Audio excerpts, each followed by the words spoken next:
Let's talk about what the Albanese government doesn't want you to hear. New ABS figures show that 110,000 people came into Australia in the first 3 months of 2025. That's over 1,200 people a day. And that quarterly intake, well, that's double what they did pre-COVID. And since the 2022 election, 1.5 million people have come into this country. And under Labor, this is now the new normal. And what's a result of this? Well, we're all living in it. Housing's unaffordable, rent is just unachievable, infrastructure is buckling, and the economy, well, we're in a per capita recession. And here's what that really means. Instead of the government going into a recession, they've just handed it to you. Well done, Jim Chalmers. Who's the crackpot and cooking now, mate? Now, the economy as a whole might look like it's growing, but that's only because we're being flooded with immigration. So when you divide the growth across the population, every individual Australian is going backwards. Imagine that, a government that's meant to work for the people, well, they just threw you into a recession to save themselves. And why did this all happen? Well, here's my take. Because the government are broke. We're sitting on historic levels of debt. We're about to hit $1 trillion for the first time in history. And we only pay off the interest every single year while the hole just keeps getting bigger. Any normal business or household would cut the waste straight away. And any serious government would unleash our natural resource sector and bring back manufacturing in this country, which would boost productivity. But no,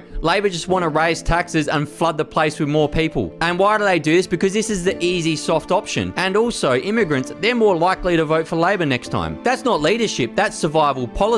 And here's the part where it gets worse. They won't dare touch our coal and gas because that would upset their overlords in Beijing and their big green donors who are funding the entire show. Whoops, said that part out loud, didn't I? So let's call it what it is. It's a sellout of our nation dressed up in a big green bow. And don't think the Liberals are any better under Susan Ley and her moderates. Ley showed her hand this week and it was embarrassing. Watch her stumble through this interview. Yeah. Sorry guys, just one sec. Just got to add to... What I meant to say was that I don't support the targets that the government sets while we're in opposition. Right, tell me you're being handled without telling me you're being handled. She probably had the same foreign influence or big donors on the phone straight after that interview who said, hey, better take them comments back. And that's why I'm now calling you guys the new Greens 2.0. But there is a glimmer of hope in this country. Hasty this week came out swinging about net zero and was pro-manufacturing in this country. Jacinta Price came out calling out immigration for importing voters and hammered net zero yesterday.